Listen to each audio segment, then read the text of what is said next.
Nous saluons toute l'église dans le nom du Seigneur. Nous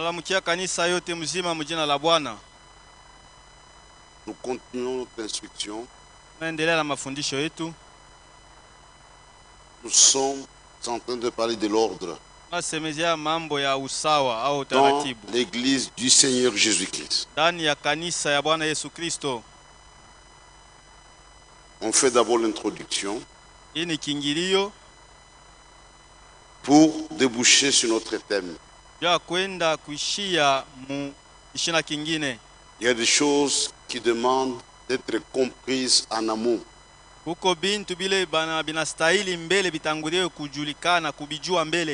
Cela va nous permettre de saisir la suite.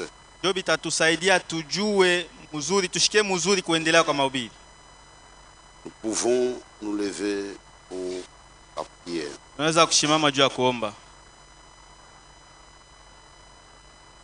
Notre Dieu et notre Père, du fond du cœur, nous ne pouvons que te dire merci. Tu as encore permis que nous venions dans ta maison. Nous sommes devant ta face et chacun s'attend à toi. Seigneur, tu connais toutes choses, tu connais nos cœurs. Nous n'avons qu'une seule aspiration, seule de marcher au pas de la parole de Dieu. Révèle-nous tes voies et montre-nous le chemin à suivre.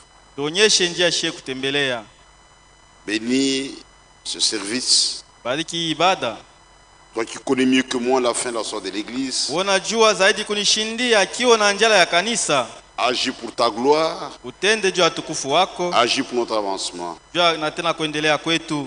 Bénis tes fils, bénis tes filles. Honore leur foi. Nous croyons que tu nous l'accorderas. Et nous avons ainsi demandé avec foi. Et au nom de notre Seigneur et Sauveur Jésus-Christ. Amen. Amen. Nous allons lire la parole de Dieu.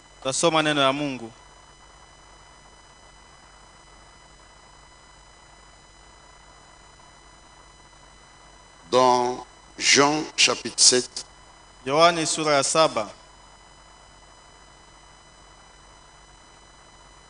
Le verset 14 à 18.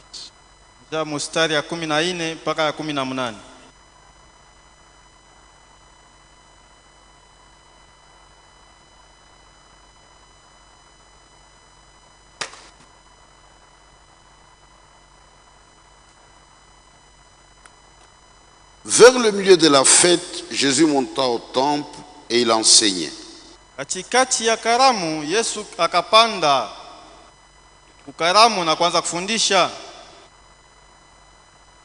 Et les Juifs s'étonnaient disant, comment connaît-il les Écritures, lui qui n'a point étudié?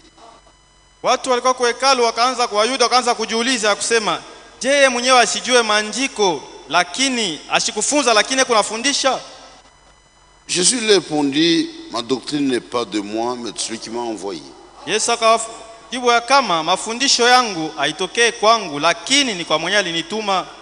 Si quelqu'un veut faire sa volonté, il connaîtra si ma doctrine est de Dieu ou si je parle de mon propre chef.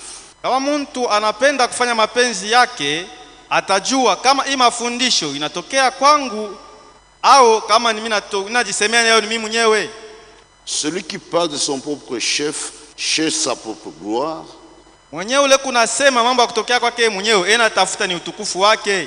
Mais celui qui cherche la gloire de celui qui l'a envoyé, celui-là est vrai et il n'y a point de justice à lui.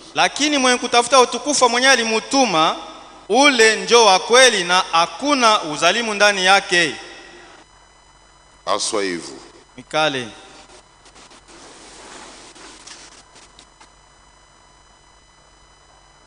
Notre thème, c'est l'ordre dans l'église du Seigneur Jésus-Christ.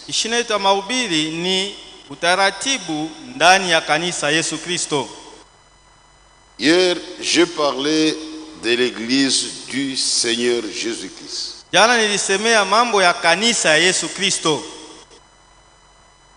Il y a des aspects que j'essaie de mettre en relief en rapport avec l'ordre. Huko hatua mbalimbali kunapenda kuonyesha yenye naangalia utaratibu. C'est pourquoi hier j'ai tenté de dégager deux pensées principales. Joko maana jana nilitosha kwa mawazo mbili ya msingi. La première pensée, wazo ya kwanza, l'église de Jésus-Christ et son œuvre. Kanisa Yesu Kristo ni kazi yake mwenyewe. C'est sa maison. Ni nyumba yake. C'est sa propriété. Ni mali yake. Ce n'est pas l'œuvre d'un homme. Kanisa Yesu Kristo haina muntu njo mwenye hayo. Nous devons bien comprendre cette notion. Tunapasha kuelewa mzuri hii mafundisho. Et quiconque a bien compris, na yoyote anaishikia mambo mzuri, il aura un comportement conséquent. Atakuwa anajiongoza kufuatana na ile mafundisho anapata.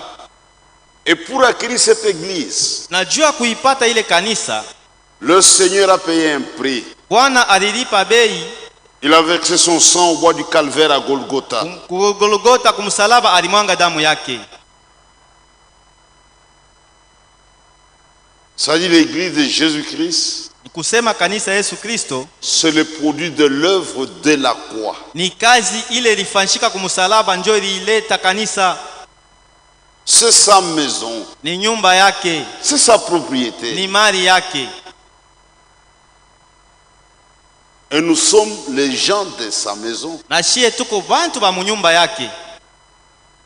Quand je suis chez autrui, kama niko kwa benyewe, je dois afficher un comportement réservé et respectueux. Mina pasha kujizuiza na bintu bingine na kuishi na heshima.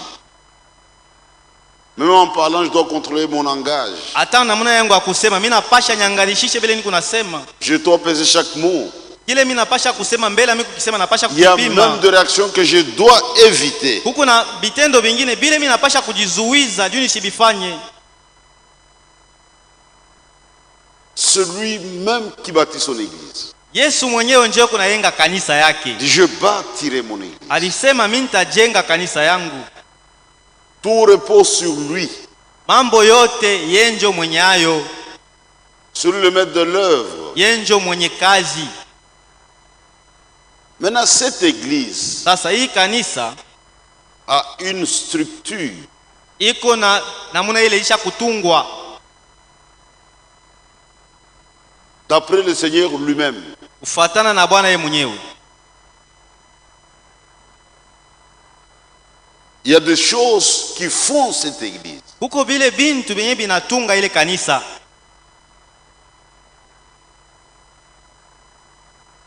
Il y a la doctrine. Huko mafundisho ya msingi. Il y a l'ordre. Huko utaratibu au usawa. Il y a la discipline. Huko discipline. Ces trois choses ibintu bitatu font la structure de l'église de Jésus-Christ. Ndio benye binatunga kanisa Yesu Kristo. Ceci est très très important. Hivi ni bia lazima sana. Ce bâtiment ici n'est pas l'église de Jésus-Christ. Hii majengo tu kunayo haina kanisa Yesu Kristo. Et ce bâtiment n'a rien à faire à l'église de Jésus-Christ. Na hii majengo haina tena kintu kimoya kile kinaangalia. Nous l'avons construit pour honorer notre Dieu. Tukubenkuyengayo ni juu ya kumheshimia Mungu wetu. Avoir un lieu convenable pour la prédication et pour l'adoration. Tukuye nafasi mzuri ya kushikilia mahubiri na juu ya kumwabudu yamo. C'est notre façon d'honorer le Seigneur. Iki tunafanya njoo namna yetu kumheshimia nako Mungu. Mais ce bâtiment n'a rien à faire avec l'église de Jésus-Christ. Lakini hii majengo haina sehemu nje na kwa kanisa ya Mungu. Mais l'église est dedans. Lakini kanisa Yesu iko ndani ya hii majengo. C'est vraiment important. Ni kia lazima sana hii mambo.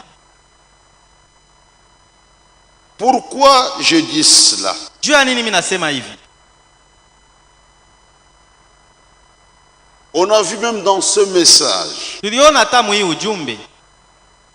En cas de problème, kama mambo yanatokelea, les gens s'accrochent au bâtiment. bantu bananza kufia majengo. Ou parfois les gens s'entretuent à cause de l'emplacement. Bananza na kuana kukokotana juu ya fwashi ya kuikala. Dit ça c'est un endroit stratégique. Asema pa hii fwashi pe kuikanisa ni fwashi moja mzuri sana. Si nous perdons cet endroit, nous sommes foutus. Tukipoteshe tu pa hii fwashi hakunaisha ni fwashi ile bantu kafia. Non mon kafia. frère, non ma sœur. Hapana ndugu, hapana dada.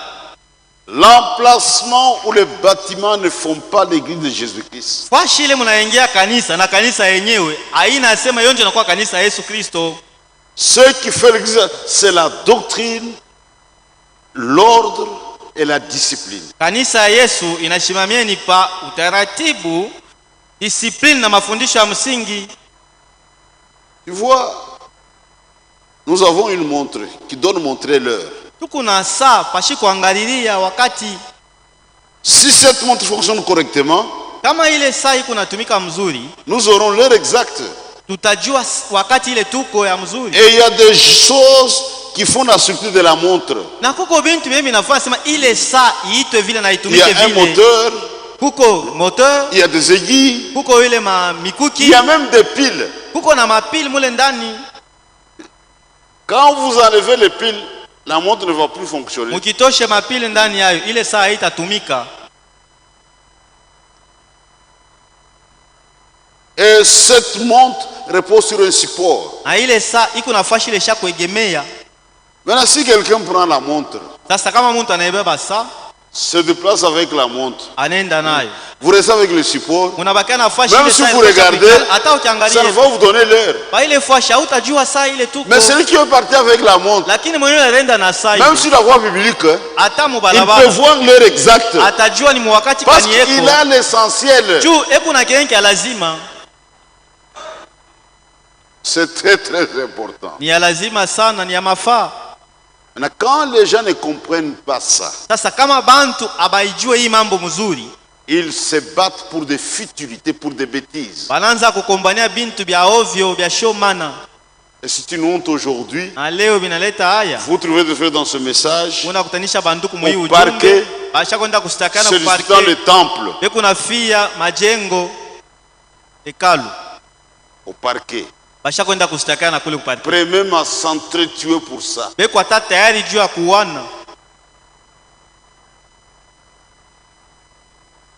Même la caisse de l'église ne fait pas l'église. Non.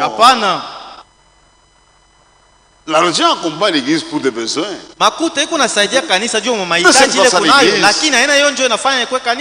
Hier, je vous ai dit que Jésus bâtit son église avec la parole et son esprit, c'est fini. Il y a des églises qui ont beaucoup d'argent, mais sans parole, sans esprit.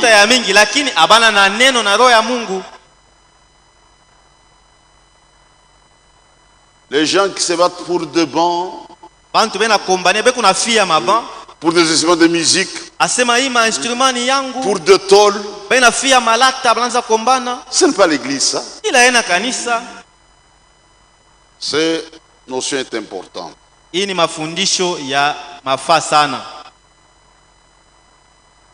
Dans l'ordre de 1958, octobre, paragraphe 3, l'homme de Dieu William Branham dit ce qui suit. Vers la fin, et chaque église a sa doctrine, son ordre et sa discipline.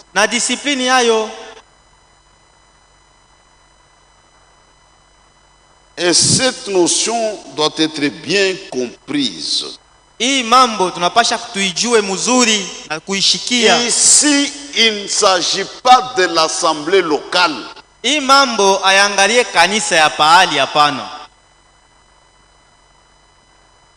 Quand les gens comprennent mal cette chose, ils débouchent dans une confusion.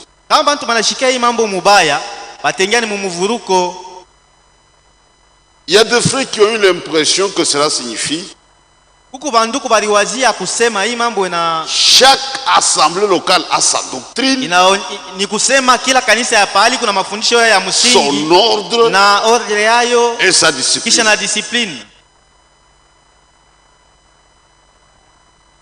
Et ils font des choses qui ne peuvent pas jouer avec les Écritures. Sasa bananza kufanya bintu bile benyewe abiambatane na maandiko. Non, c'est notre façon de voir les choses. Hapana, shinjo vile shi tunaona. J'ai même écouté une bande. Milishikia hata na bande moya. Un pasteur quelque part. Pasteur moya fashi moya hivi. Que dans une discussion ou dans une convention, je ne sais pas. Il voulait défendre sa position. De chaque assemblée sa doctrine. Mais il a mal compris Branham. Il y a l'église de Jésus-Christ. Et il y a les dénominations. Ce sont des églises. L'église catholique, l'église protestante, l'église pentecôtiste, kimbanguiste, l'église musulmane. Ce sont des églises. Dieu ne contraint personne. Chaque église est libre d'avoir sa doctrine. Mais l'église de Jésus-Christ a sa doctrine, a son ordre, a sa discipline.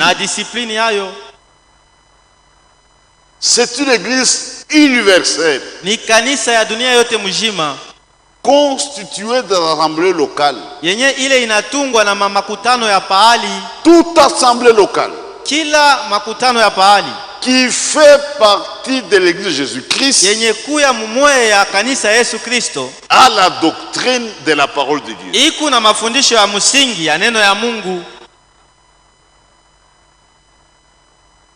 Ce serait un non-sens. Ce serait une folie que d'avoir une doctrine différente sous prétexte que nous formons l'église de Jésus-Christ.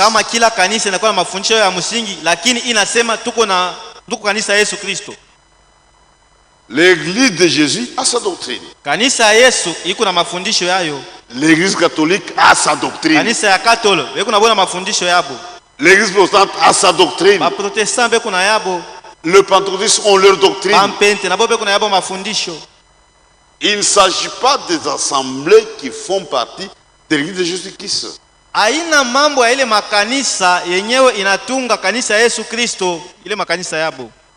Et on doit bien comprendre cette chose.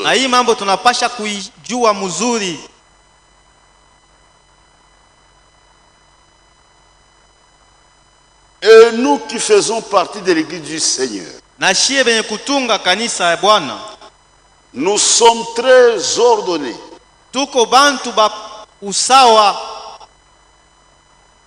Nous respectons les doctrines des autres. Et nous devons les respecter. Si les autres sont libres de suivre leur propre chemin, mais la véritable église du Seigneur, elle seule est soumise à la parole de Dieu. C'est ça la différence. Les autres sont libres de suivre leur propre chemin. Les autres sont libres de faire ce qu'ils veulent. Mais la véritable église, à l'exemple d'une femme mariée, elle seule est soumise à son époux. C'est ça la seule différence.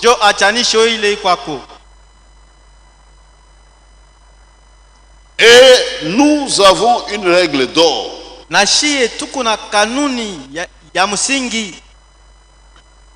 Notre bien-aimé frère Franck, dans son livre L'Ecclésiastique traditionnel, à la page 5-6, je prends quelque chose seulement. Si vous avez le temps, à lire ça à la maison. C'est l'avant-propos. Ni ile page ya kwanza.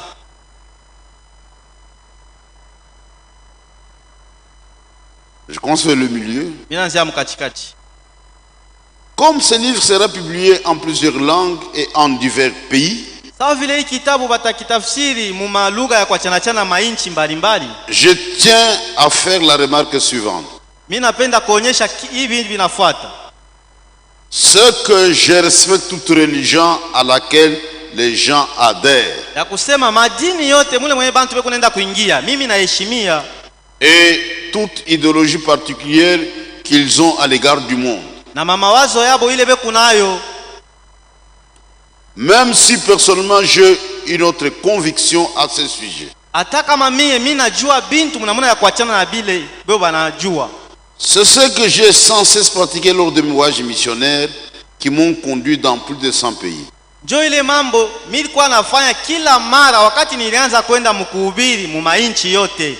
Maintenant écoutez. Prendre garde à la dignité de tout être humain devrait aller de soi.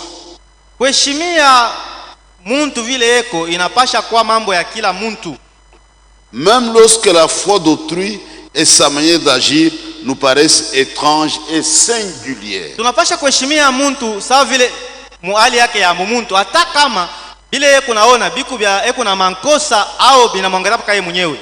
C'est une règle d'or.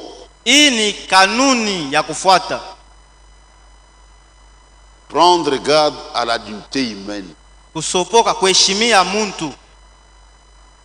Personne et personne n'a le droit d'humilier quelqu'un.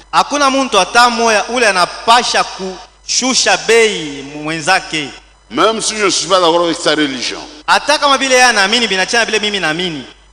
Même si je suis avec son idéologie.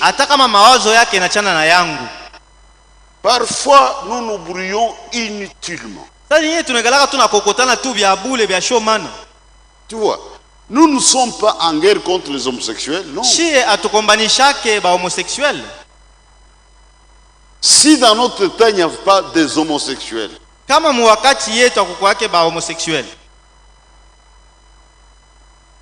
la Bible aurait menti. Parce que la Bible a dit, ce qui arriveront du temps de l'autre arrivera pareillement. Les homosexuels,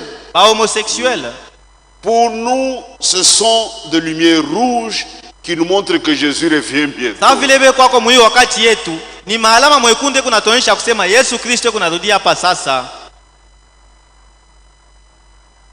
On pouvait être comme eux. Mais Dieu dans ta grâce, il n'a pas voulu ça. Quand nous le voyons, nous comprenons que Jésus revient bientôt. Nous ne sommes pas en guerre contre eux. Il faut qu'il y ait la perversion. Comme au temps d'Abraham. Mais Abraham était loin de Sodome. Nous on n'est pas dans la perversion, nous sommes loin de la chose. Et nous regardons ça.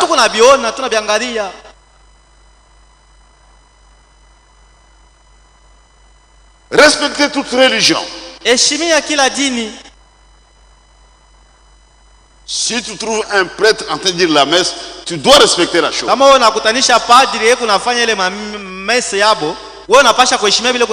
Ça ne te regarde pas.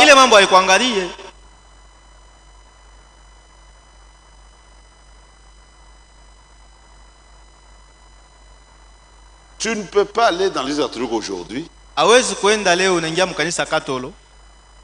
La Trinité est fausse. La Trinité est fausse.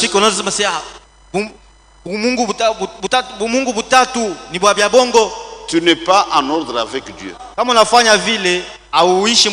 Ça fait partie de leur doctrine de base.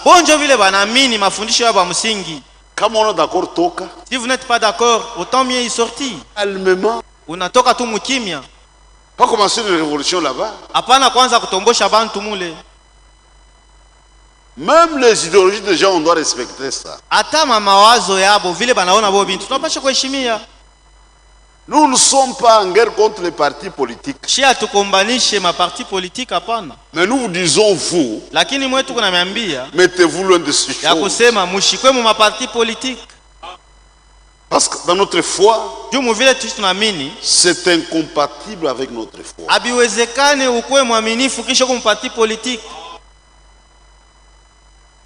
C'est incompatible. Ça fait deux royaumes différents. Dis, mettez-vous loin. Mais on n'est pas en guerre. Même si on doit aller plus loin. Nous ne sommes pas là pour faire la politique. Si on dit, chrétien, diriger le pays, nous allons refuser. Non, non, non. Nous disons la politique aux politiciens. Mais nous allons nous occuper des affaires de notre père. Maintenant, quand quelqu'un ne comprend pas, c'est comme s'il était en guerre contre les politiques. Non, non, non. On ne doit même pas les citer. Ici, nous ne citons que Jésus. Je ne veux pas citer un parti politique. Pour en faire quoi? Ici, nous parlons de Jésus. Nous parlons de Jésus. Mais eux jouent leur rôle. Mais chez Tunamu, nous ne sommes pas impliqués. Nous sommes dans un autre camp. Nous occupons des affaires de notre Père.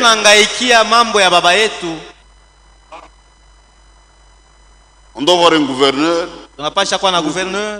Un bourgmestre. Ils doivent être là. Cela ne concerne pas l'église. Nous avons notre mission. Ne vous mêlez pas aux affaires d'autrui. Occupez-vous des affaires du Père.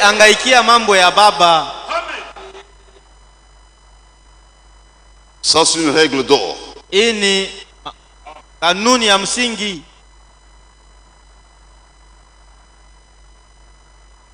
L'église de Jésus a sa doctrine,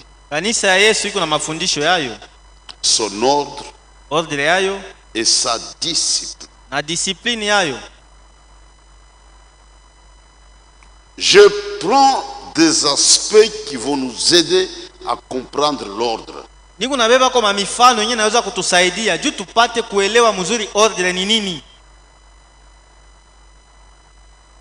Hier, j'ai dit que l'église, c'est la propriété de Jésus-Christ.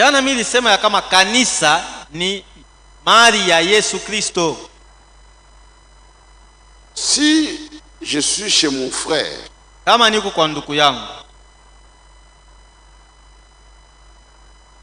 d'après moi, les choses ne sont pas bien disposées. Comme je ne suis pas chez moi, je dois respecter cette disposition.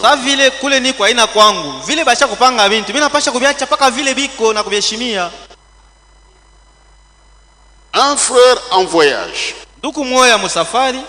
reçu quelque part, il a tenté d'arranger le bureau d'un frère.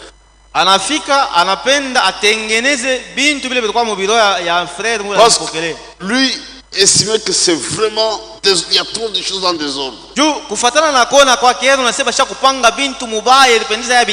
a classé les livres, tout ça. Content, dit vraiment, le frère sera content. Une fois à son retour, il entre dans son bureau. Dit, qui a fait ça? Maintenant je suis embrouillé. Dis non frère, il ne fallait pas faire ça. Mais je ne sais plus me retrouver. Lui, dans ce que l'autre appelait désordre, il s'est retrouvé. Quand il a besoin de quelque chose, il prend directement. Mais quand il a arrangé, il a embrouillé complètement. Du frère, tu m'as rendu un mauvais service. Il ne fallait pas faire ça.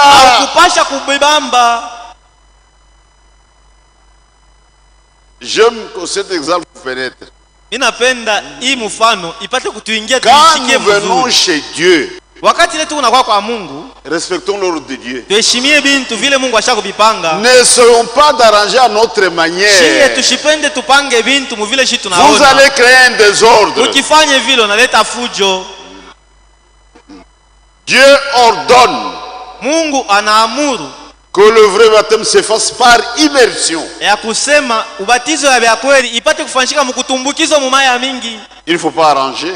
Woshi badilishe. Il ne faut pas réfléchir. Utengeneze wanze kuwaza. D'ici un dignitaire vient. Ya kusema kama muntu akuheshimia anakuya. On va le plonger dans l'eau sale de la rivière. Na yetu ndio tukamtwange mu maya buchafu ya mumutoni. Qui est ce dignitaire devant Dieu? Asa ule mwenyewe unaona sasa ni muntu wa bei. Dieu qui a ordonné ça. Mbele ya Mungu yeye ni nani? Mwenyewe Mungu alisema bifanshike vile.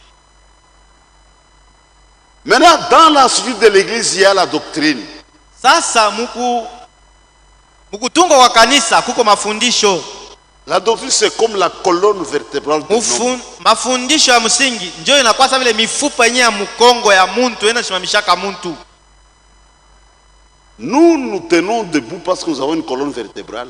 Tuko na shimama bwima hivi ni juu tuko na mifupa yenyewe inafanya mkongo ikuwe kutusaidie tushimame. Si la colonne est touchée, kama hii mifupa ya mkongo inapata, même la mobilité devient nulle. Hata moyo inatenka, hata namuna kutembea kutenka. Parfois il faut des béquilles pour marcher. Itafai ukoko na kwa hiyo kubamba njoo utembee. Pour un peu vous soutenir. Wegemee kwa bintu fulani njoo utembee. C'est ça la doctrine. Jo mafundisho ya msingi ile vile iko.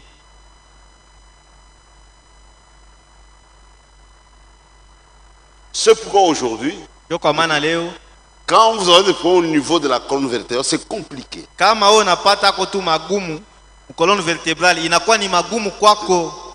Regardez même en médecine. Mwangalia hata mkimunganga. L'intervention au niveau de la colonne c'est compliqué. Kama muntu anapata magonjwa mkoloni vertebrale jua kumupasula, il y a la moelle, il y a des nerfs, kuko mafuta, kuko mishipa. Il y a de neurochirurgiens pour ça, pas n'importe quel chirurgien. Kuko bale banajua kupasula muzuri, aina yoyote wa kupasulana. Ce sont des opérations qui coûtent trop cher. Tena kule kupasuliwa kwa mkoloni vertebrale ni kwa bei sana, utatosha makuta ya mingi. $6,000, $15,000, $15,000 au niveau de la colonne. Kama kuna magonjwa mkongo, et ça va par beaucoup de temps. Tena ni kupasuliwa utakuwa ni mtafanya masaa ya mingi. Et les neurochirurgiens sont rares. Bale benye banapasulaka ma colonne vertébrale abekalake ba mingi. Parce que quand il rate, vous êtes paralysé. Juu kama tu anakotola, wewe unapoza. Ça nous maintient. Colonne vertébrale ndio yenyewe inatushimamisha. La doctrine, c'est ça la colonne vertébrale de l'église. Mafundisho ya msingi ndio colonne vertébrale ya kanisa.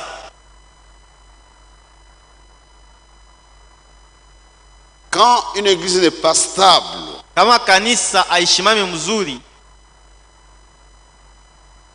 si elle n'est pas constante, kama ina kushimama imara, c'est ça la maladie. Ndio magonjwa ile. C'est ça la maladie. Ndio magonjwa yenye kanisa ile kama ina kushimama mzuri. C'est ça le diagnostic. Ndio yenyewe magonjwa ile tunavumbula. Quand on amène un malade chez le médecin paralysé, kama banaleta mtu ashakupoza banampeleka kwa munganga, un médecin bien formé, munganga la alifunza mzuri, il ne peut pas penser aux ascaris. Yashita wasema sei ni mambo ni misanda ndio inafanya poza, hapana. Il voit déjà les nerfs. Yana angalia sei ni mamishipa. Se toucher quelque part. Anajua sekuko fashi moyo hivi mishipa yake kuna magonjwa. Même dans ses investigations, hata namuna ataanza kufuatilia mambo. Il s'avère un champ bien déterminé. Atakuwa anafuatilia mambo, ndio kusema enda kavumbule yenye magonjwa. Acha kupatia ma vermifuge pour ça. Il ne te donnera pas le vermifuge dawa misanda, hapana. Ça c'est déjà exclu. Mambo ya misanda itakuwa muakili yake, hapana. Quand vous voyez une église agitée, kama unaona kanisa inahangaika, instable, haina na mshimamo mzuri, et on peut poser le diagnostic. Pale tutavumbula magonjwa. Je parlais avec un groupe de frères. que votre église est mal enseignée. Parce que même les choses élémentaires, vous les choses élémentaires,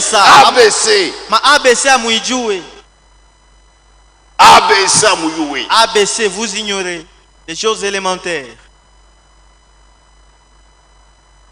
C'est ça la doctrine, la colonne vertébrale. Mafundisho ya msingi ndio colonne vertébrale ya kanisa. Dans Ephésiens 4, Waefeso sura ya 4, le verset 14, mstari ya 14. écoutez ce que Paul dit. Mshike kile Paulo anasema. Ça descend à l'église d'Éphèse. Eo naambia kanisa ya Efeso.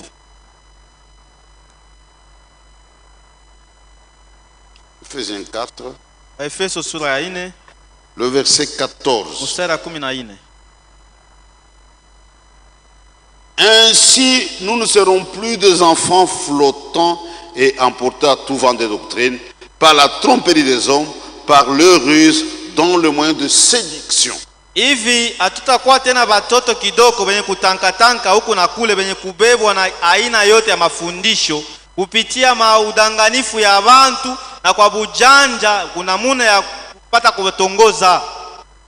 L'église de Jésus est bien posée. Kanisa Yesu Kristo ni yenye kushimama mzuri. C'est une église stable. Ni yenye kushimamishwa mzuri, haitenketenke. Elle a une colonne vertébrale. Iko na fashi na shimamia pa msingi. Ils savent ce qu'ils doivent faire. Banajua vile banapasha kufanya. Comment arranger la maison de Dieu? Namuna kani ya kutengeneza nyumba ya Mungu. Comment placer chaque chose à sa place? Namuna kani ya kuweka kila kitu kwa fashi yake. Ils savent bien le faire.